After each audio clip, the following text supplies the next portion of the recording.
Soul Tribe. I'm KamalaDevi, and I'm here with Ria Yoshida to talk about advanced relationship agreements. And I'm excited because we're going to give you an invitation and a powerful tool that you can use today. Yes, welcome. So this is hosted via Ista integration, and happy anniversary to us. It's exactly 1 year since we launched. Yay! Yay. So it's my 1 year old baby. And this is very exciting because so many graduates, over 10,000 graduates, you have spoken up, provided feedback, and we listened. It's how do I take this transformational, life altering experience, this week long intensive in an ISTA container, and bring it home into the default day to day world? And so, thus, ISTA integration was created based on your feedback to bring templing and the ISTA practices home sweet home. So every month we host live calls. There's also an ISTA integration free course that you can take right after a training, which gives you tips and tricks on how to integrate better. We also have all the recordings from all the calls available for home play. And you can find all of this on the ISTA integration portal, which is going to be Ista.Life. So this coming month, we're doing a very special part 2 because relationship agreements was so popular and so friggin' needed. Yes. We wanted to go deeper and invite you into an advanced course. And so this is for you, whether or not you did the first one with us. If you're navigating complex relationships, and it doesn't matter whether you're poly or open relating or monogamous or even just single, like all of us are in relationship all the time with everything. Like it's the nature of reality. And as we evolve, we want to be current with those relationships and creating agreements that actually honor our soul and who we are now. And so we're going to offer this for anyone who resonates with like, okay, time to upgrade my relationship so that they're oriented around my soul. Yes, exactly. It's for those of you who are like, all right, I've gotten the transmission, I'm practicing the tools, I have a handle on this. And it's a lot. There's a lot of relationships to manage, whether it's your personal relationship, romantic relationship, professional relationships, which I actually find even trickier. There's nuances and there's, sometimes red tape or invisible tape that I don't even know what color it is on how to interact with different people from different walks of life, especially if I'm trying to co-create with them or do a project with them or accomplish some kind of task or goal with them. And that also applies even in my personal relationship, right? We have relationship goals and things we're accomplishing together, building a life together. So this requires a really refined and nuanced understanding of how to navigate like dynamic relationships and being able to be integrated within myself and really be able to advocate or speak into what it is that I need and how I want us to be together, while also creating space for the other person to come forward. So it could be co-created and not just this demand that's placed on the other person. So Yeah, I love yes. how you put it, because there's an intimacy that one has to have with themselves, and then a self-worth that you have to say, like, I'm going to claim, these desires or this possibility or these visions, and I'm willing to hear, to like put that on the altar and invite you to feel into what your truth is, what you envision, put that on the altar, and then let's look together at where we have synergy, like where's the overlapping yes. And it's so easy when we're, single or just sovereign to be like, this is my yes, this is my no. But what does that look like when you're with one other person? You'll be like, how do we move into win-win, not win-lose? And then when we're with multiple, like a whole ecology, how do we continue to find the yes and really be listening to and course correcting. So it does require like an intimacy and uh, a care for the ecology, so that like my needs and wants aren't at anyone else's expense. It's like, hey, this is part of the whole. What's in the highest good means let's consider all parts of the whole.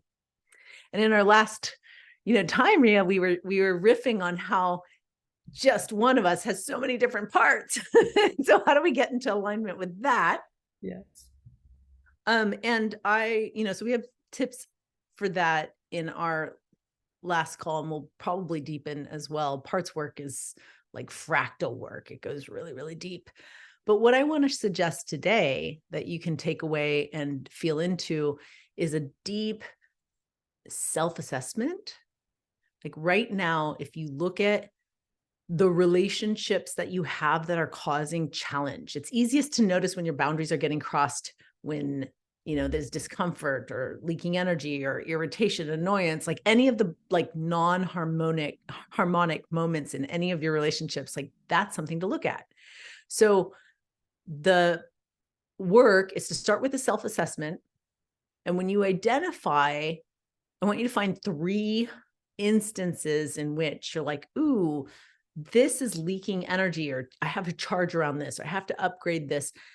Those places of conflict and challenge, and they can be tiny, like around household duties, or they can be like really huge around like, okay, the way my boss isn't like listening to me. Like there's, like this is really affecting my workflow.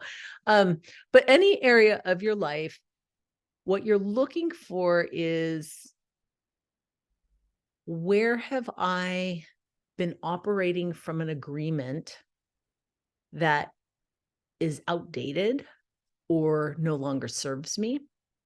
Or, I'm doing it out of obligation. It's not my joy to do it. Like there's something in our agreement field that doesn't feel accurate.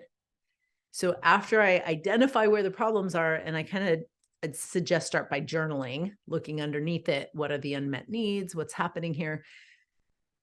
How willing are you to upgrade, to actually have a conversation in which you say, hey, let's have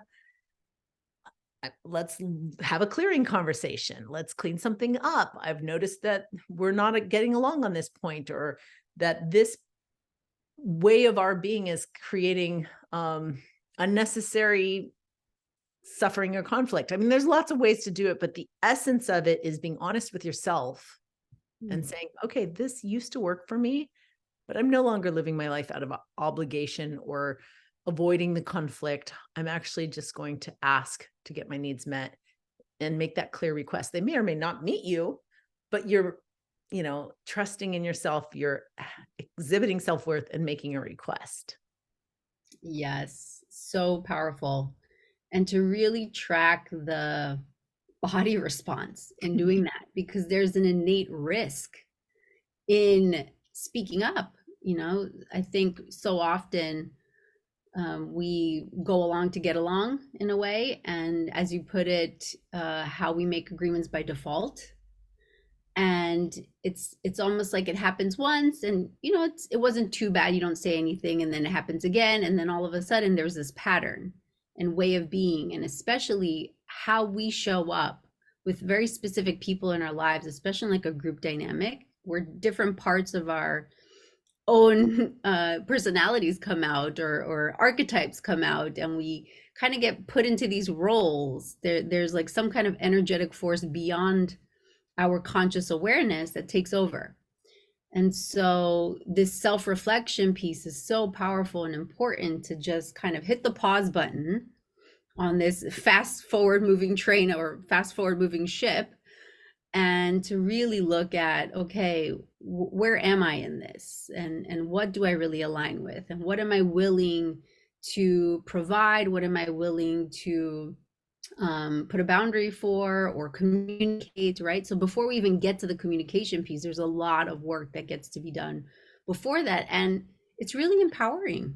Like it's almost like this, like I really care about myself, and I want to be a part of this relationship, not just an add-on. And the inverse is also true, that it's disempowering not to do this. Like every time your toes get stepped on a little bit, or you don't speak up for what you know is possible, it erodes your self-esteem, and it actually erodes that bond. It's unfortunate because people think, oh, I don't want to rock the boat, I don't want to create conflict, I don't want to hurt that person by imposing anything more on them, I just will go, like, we'll make it easy. But actually, easy relationships aren't taking care of the partnership. Like, if you care about that partnership and you're asking to change a boundary or change an agreement, you're taking care of us, the we that we are. I'm not like silently resenting you. I'm actually saying, this is what we could, this is how you could be a better lover or a better friend or a better boss. And I'm giving you that feedback so that we can upgrade together. And people want to know if they care about you. And truly, if it's a soul relationship, that's what they're here for. So it's a matter of like, are you wanting to disempower yourself and the relationship and continue to downward spiral? Or are you ready to, like you said, push the pause and be like, let's do it over? Yes.